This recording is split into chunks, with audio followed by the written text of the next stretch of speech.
Hello, everyone, and welcome to SmashBoxxTV's podcast episode 300. 300! Far from a perfect game of bowling, that's for sure. How many gutters have we had?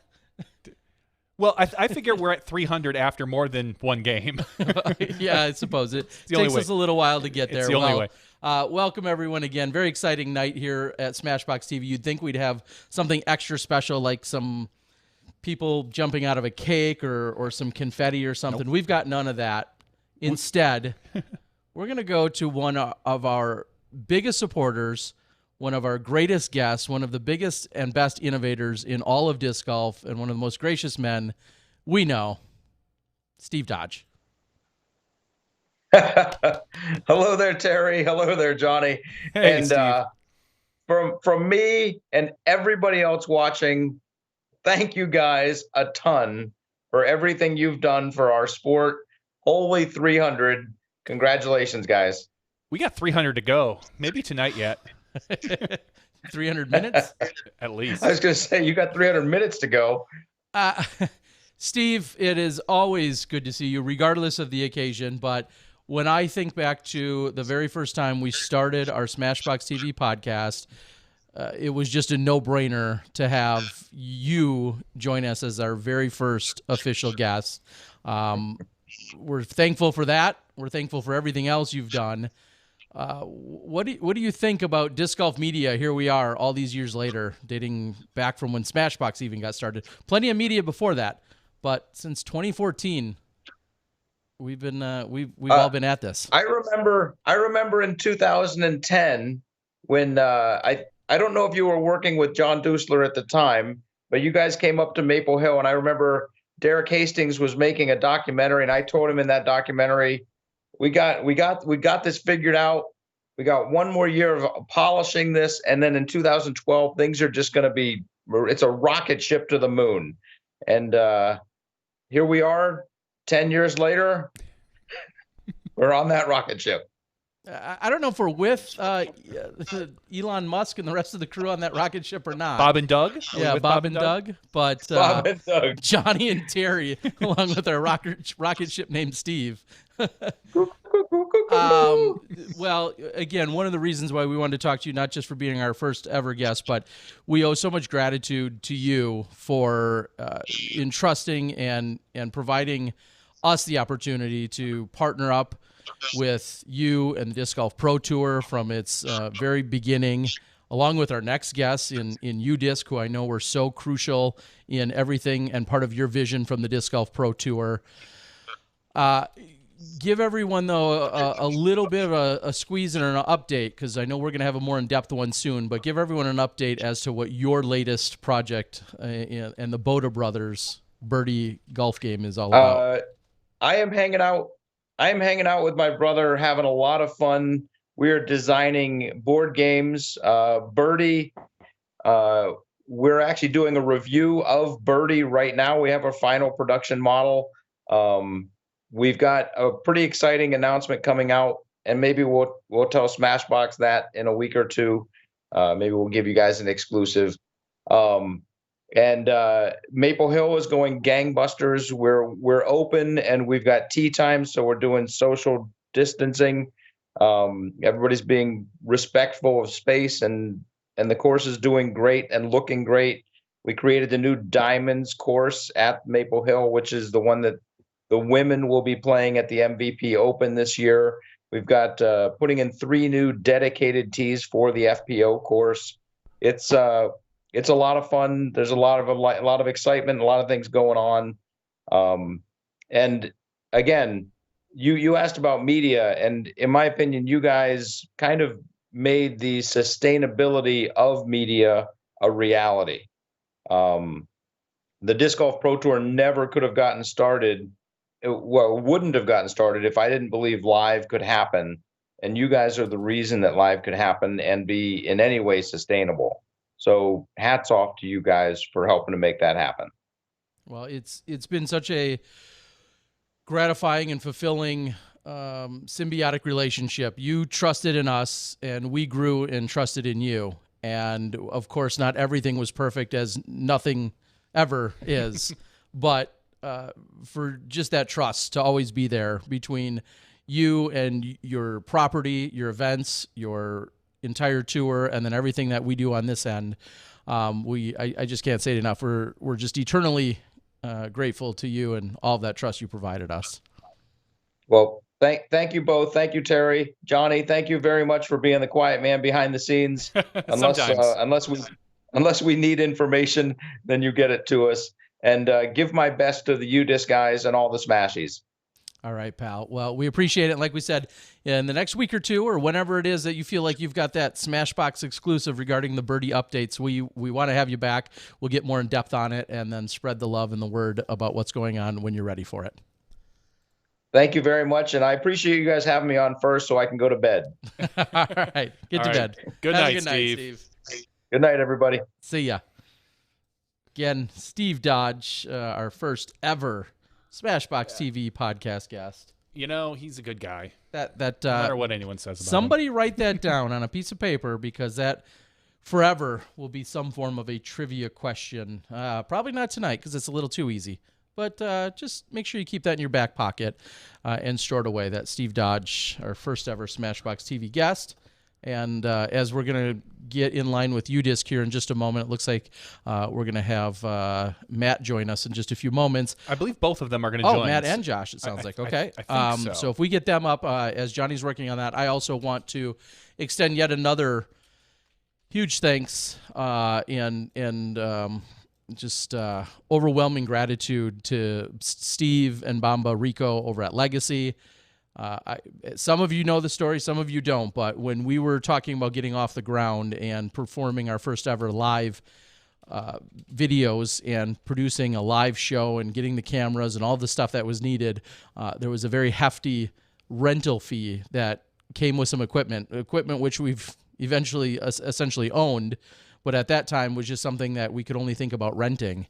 And Legacy stepped up in such a major way to support.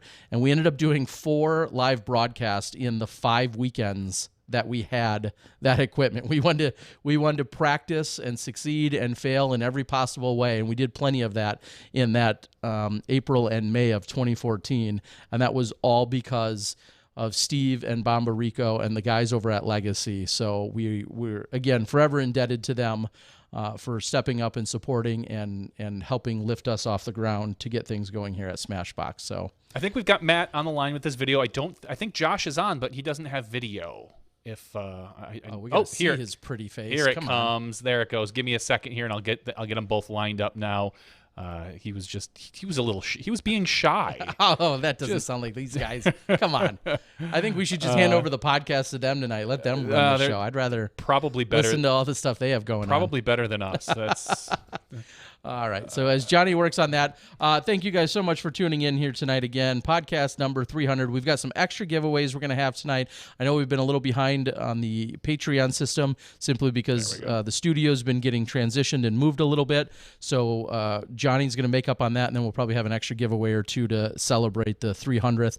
We're also going to have Jay Yeti Redding on later tonight to have some giveaways and join us. So if you're ready, I'm ready. We are now going to welcome, again, a couple of incredible innovators and guys that have really pushed our sport to the next level and beyond. We're going to welcome uDisc, Matt, and Josh. Hello, gentlemen. Hey, guys. How are you guys Thanks for doing? having us. Of course. We'd love to Doing have you guys. well.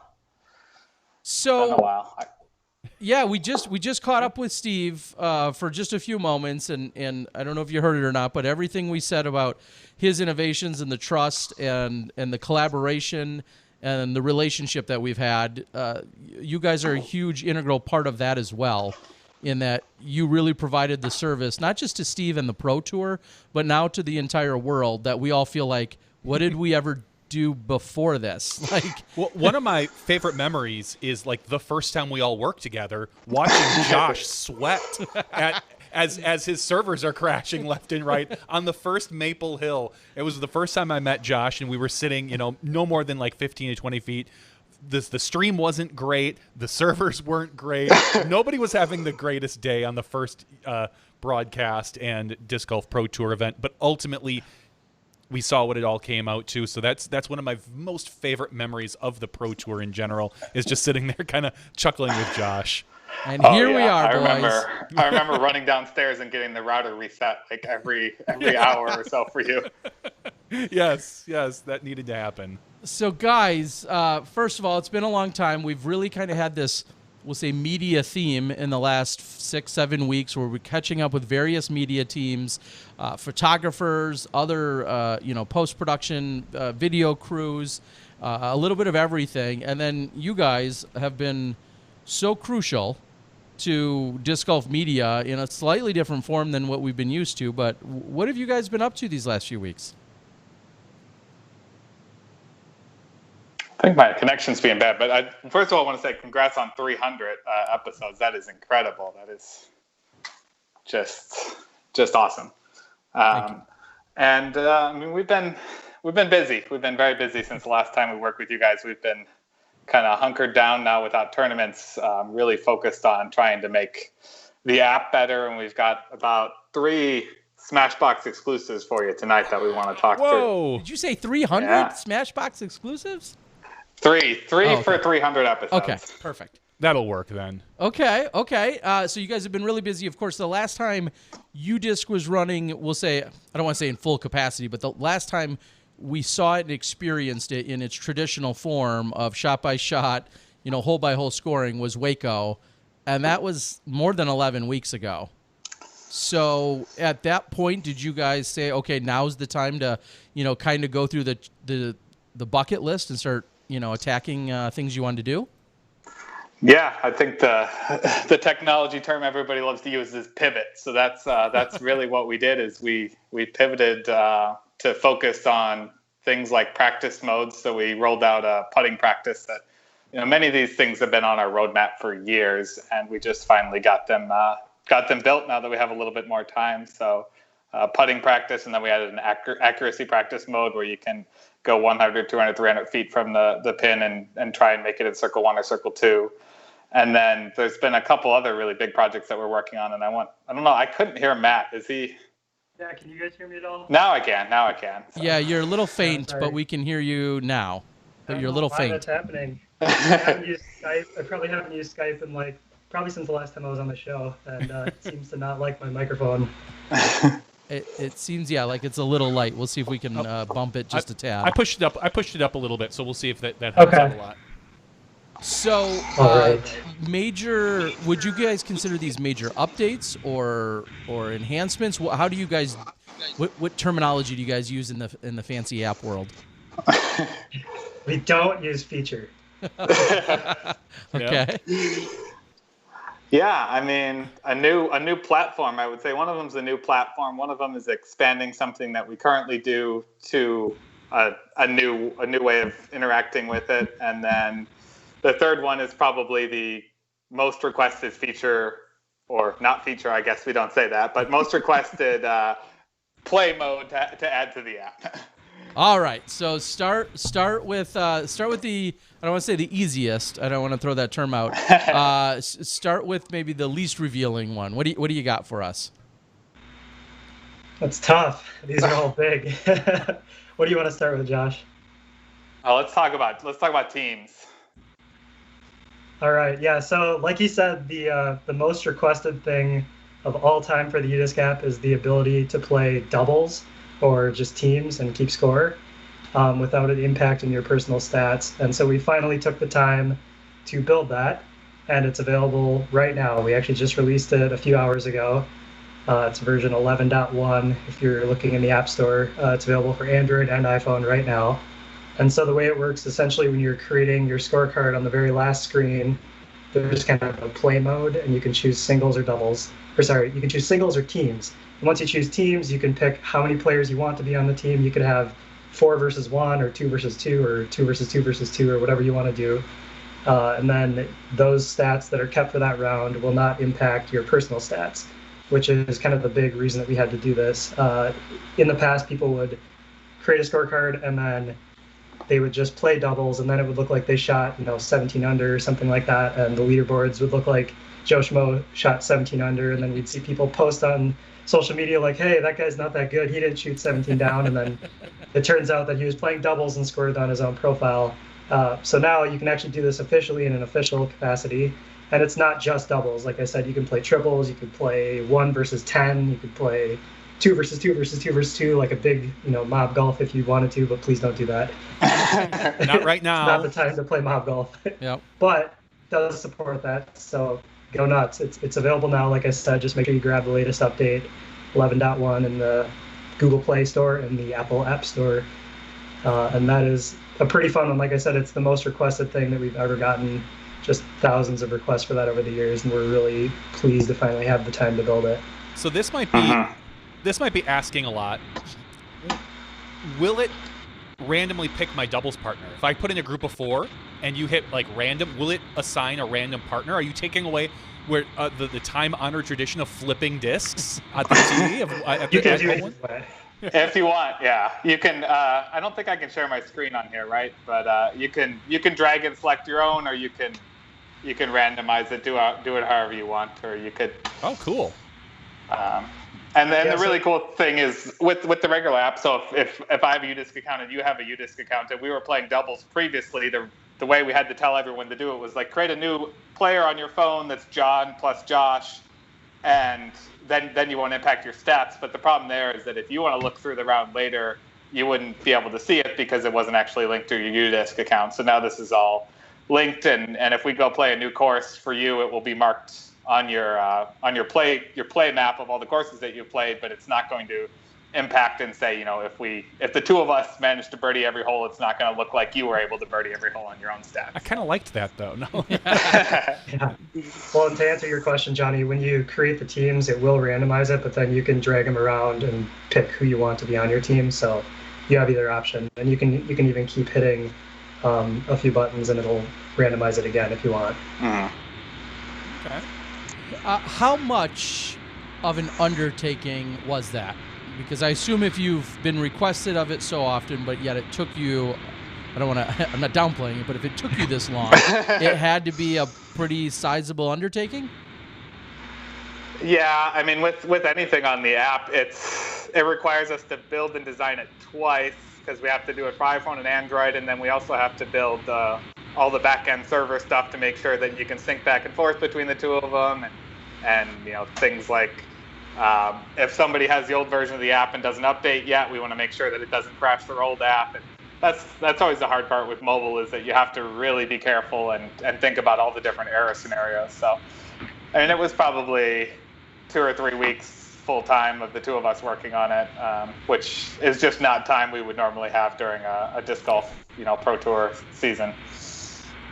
How many of these non-features, how many of these upgrades required a lot of rewriting of old stuff? I mean, how forward-thinking were you when you did a lot of this? I mean, I know clearly Josh and Matt, you guys are both awesome programmers, but you can't think of everything ahead of time. And how much of it was really reusable versus just, all right, we have to wipe this and start from scratch? It's a funny question. I think I'll take this one. So 2 years ago, I think 2018, we released the full stats scoring in the regular app. And when we built that version of the scorecard, we actually built it to support this in the future. So we were thinking like, yep, we want to do this and we don't want to have to rewrite the thing again. So we kind of made it so that it would support having teams, but we weren't able to quite finish it just because there's a lot more to it than just that. But we designed the database and everything so that it would support this. So we didn't have to rewrite everything. However, when we do anything these days, we're always rewriting a whole bunch of stuff because we learn more, and there's different ways to do things. Mobile just moves so quickly, and what you're doing 2 years ago is probably obsolete today, or you're just smarter and you can do things in a better way. I've been spending half my day rewriting some really crappy old stuff that I was really happy to have some time to work on. So yeah, Josh told me about that. He was like, "Oh my god, I couldn't believe you wrote that." Yeah, I mean, sometimes it's late at night and you're like, I just need to get this done. There you go. But we try to always do things, we try to always think about the future when we're doing stuff, at least these days when we have, now that this is our full-time thing and it's not a hobby, it's more important for us to future-proof things and to make sure that we're not causing more work for ourselves down the line. So with regards to not this, but also any enhancements and additional things that you guys are offering, what is the testing process like? I know you guys have such a great support group there in the Minnesota disc golf scene, but what is the testing process usually like for you guys? Well, we have beta teams that we use. So there's hundreds of people around the world that help us test everything. It's not necessarily in a super official, sometimes it is, but it's not necessarily in like a super official, like organized capacity. It's just, hey, everybody, here's some new stuff. Please try it out and give us feedback. And then we take their feedback to heart and we usually change a whole bunch of stuff. And it's usually a pretty iterative process. Like Teams has been out to beta for a couple weeks, 3 weeks, maybe 2 weeks, something like that. Yeah, a week and a half, maybe. Yeah, something like that. Yeah, seems like longer.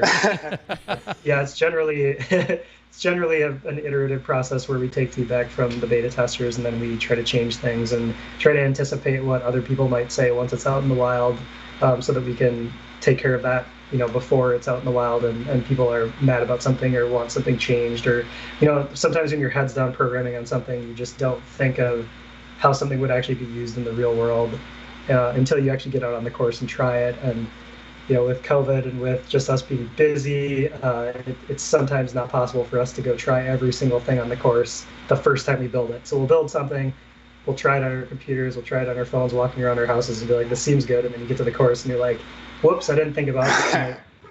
Lock or unlock your phone, something weird's going to happen.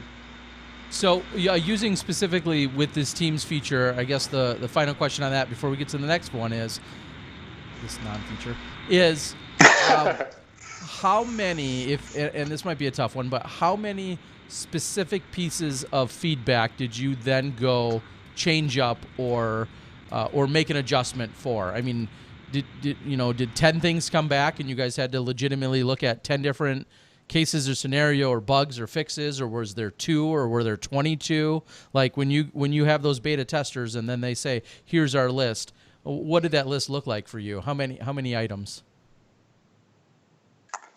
This one was at least, so I did the iOS side, Matt does the Android side, and Android's always harder because there's so many different kinds of phones, and Samsung likes to have their own hacked version of Android, and all these different things, where iPhone, it's a lot more controlled hardware, so it's usually not too bad, but sometimes you'll get somebody that has an iPad from 2011 and say, well, this isn't working, and but this one actually, there's always a few little bugs and things that you don't think about, but I think, we call it a new beta that we put out. I think I only put out 2 or 3 this time. And sometimes, with a big update like the statistics, the rewrite of the entire scorecard, you might end up putting out 20 different betas and, sometimes multiple ones a day to fix a crash that's related to if you play this on a course that has only 4 holes and they're not named the correct way and we have a par 2 and, you run into just all the different scenarios with people testing, especially, people all over the world with, I remember a bug that I fixed once that was Icelandic currency related. And it's, there's all sorts of stuff that can come up, but anywhere from, it's rare that we get it right the first time. You usually have to do a few different, releases to the beta team, but, sometimes it's a week, sometimes it's a day between builds, and sometimes it's a couple of months if it's a really big change.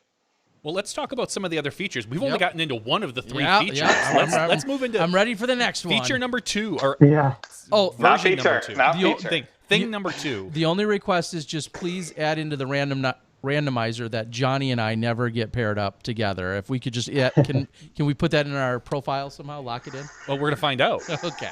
What else do you got? Well, so let's talk about leagues. So leagues has been something we've been working on for a very long time, and we just started rolling that out to beta. We've been testing at Blue Ribbon Pines League for a year now, but we made some really massive updates over the last month and a half or 2 months to bring out true sort of live scoring where I can keep score on my phone for all four of us could be on a single card, and I could keep score for me with my stats, and Terry could keep score for himself, and for Johnny and Matt could keep score for himself, and everybody's phone will be totally in sync. And it will also go to a synchronized leaderboard, so you can have a league with cards all over the course, and it's almost like a uDisc Live sort of experience, cool. But for your local league, and that allows both players and the league directors to reduce a lot of the stress of keeping scorecards and passing scorecards around, and the league director having to, if you're doing a flex start league, how do you get the scorecard to your league director, and does he have to stay there all night and then check your math and all this kind of stuff is now just totally with uDisc. And it also makes it a lot easier for people to find leagues because they're all just listed straight in the events tab on the app. So that's awesome. Really, that's probably the biggest thing we have to announce tonight. But the third one's actually almost as big. Okay, well, so without oversimplifying. Can you guys hear me better now, by the way?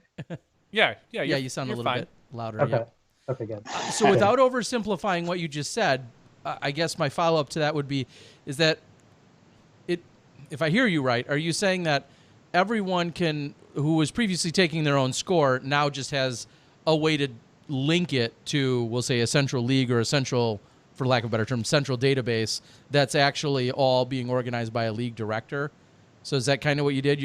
Everybody was obviously being able to take care of their own scores before, but now you can directly link it and affiliate it with a specific league. Is that, am I oversimplifying it?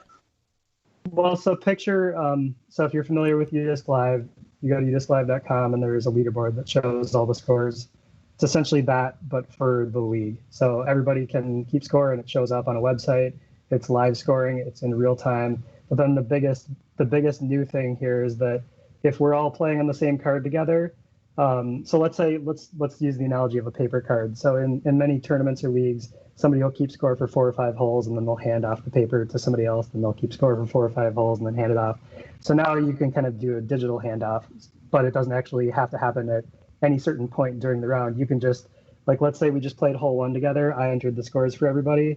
We finish hole 2, and I'm off doing something. You can just, open your phone up and enter all the scores for everybody. And then next hole you're gone doing something, and somebody else can open their phone up and enter the scores, and it'll all sync in real time, no matter who enters it on the card. And it goes to the leaderboard as well, so that you have an organized, centralized place to view results live, and then people that aren't at the league can follow it in real time, and you can do a whole bunch of other stuff that takes league directors quite a lot of time to do right now with paper. How do you stop someone from changing their score? So if the four of us are playing, and I think Terry took a 4, but really Terry took a 5 because he was barely out of bounds. Because we know what happens. And Terry logs in and he goes, oh no, I had a 5, and he changes it. But I later look at it and go, I swear to God, I wrote a 4 down for him or whatever. How can you stop that? Can you stop someone from just updating their score, or are we more in the trust area for this? My question to you would be, how would you stop that with paper? Usually with paper, you might be able to see an eraser mark. You could see someone maybe try to overwrite something. There are kind of ways to do it, but I didn't know if there was any sort of verification method between 2 scorecards if they're fighting each other for different scores. Okay. That's sort of a different question, but there's a whole bunch of collision detection, and that's actually the most complicated part of all of this. So if people are entering the same scores at the same time, there's a whole bunch of logic in there to make sure that the right score wins. And obviously somebody could go and cheat at any point, but that's a problem you're already going to have with paper or with any other scoring method.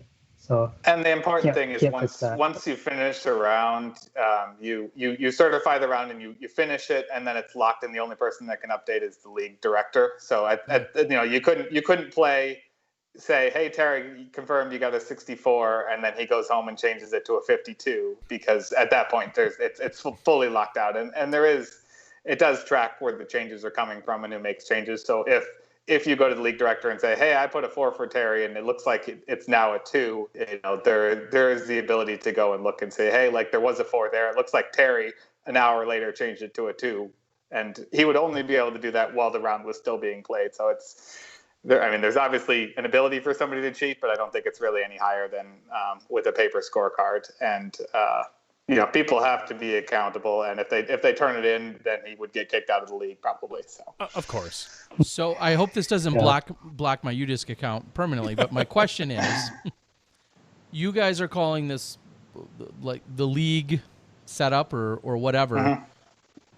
Is there any barrier or reason why someone, say, running a Skyline Classic B tier tournament wouldn't then also implement this and just use it as a flat out tournament? We'll call it a two round league, and use it in a tournament situation. And do you encourage or discourage that?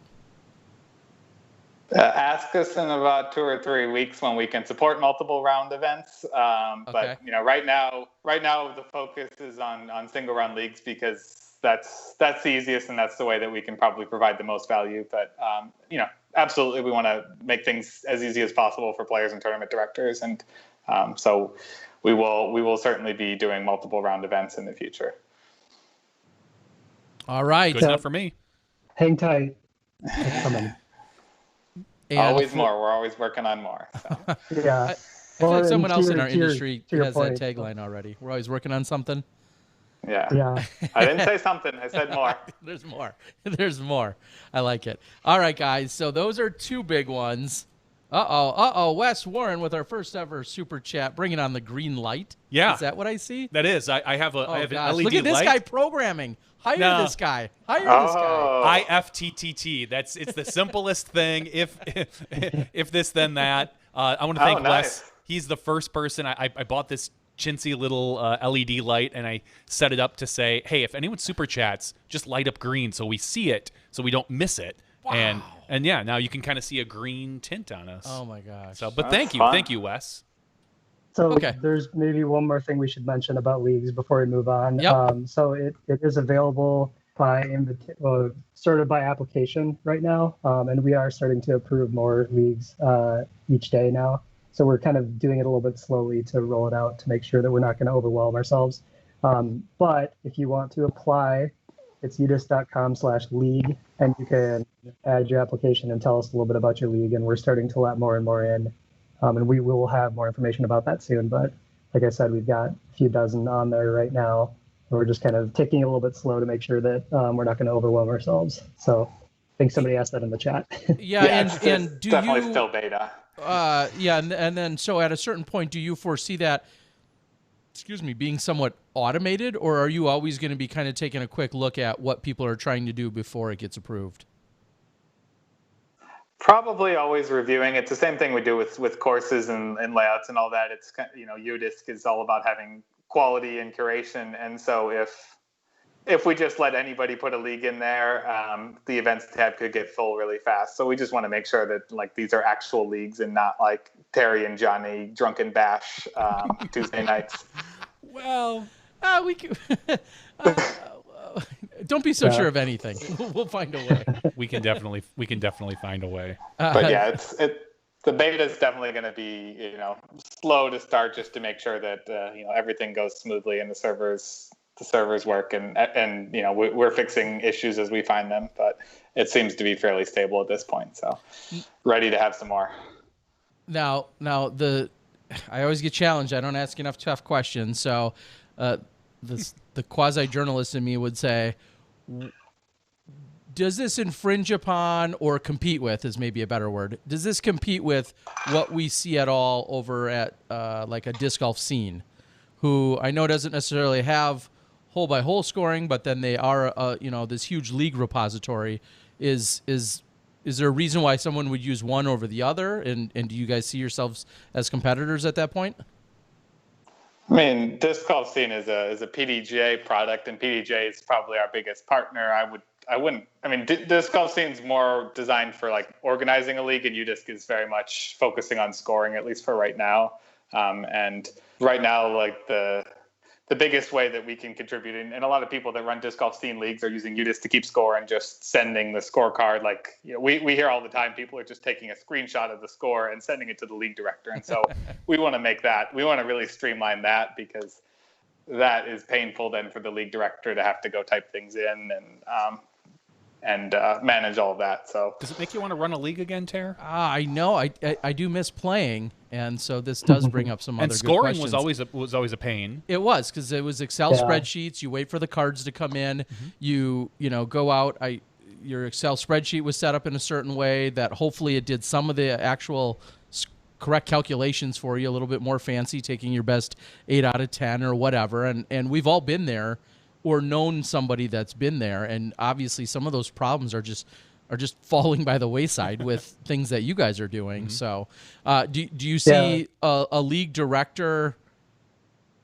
Yeah, I was just going to say, if there's a running league and all of the stats and all of the information on there, this may be the one-stop shop is going through uDisc with your leagues. If scoring is there, and then historical data. What about standings and such? Is that all something that can be displayed in the future? Yeah, I mean, right now it's got a history of each event, but there's no like season-long standings or points or anything like that at this point. But all of that is on the roadmap. It's as we get more people on board and request things, then we'll continue to build more.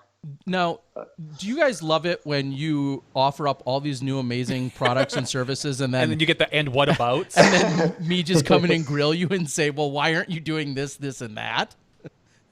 We're used to it. It's what excites us. I mean, that's the coolest part about doing what we do is just there's always more problems to solve, and there's always more things that we can.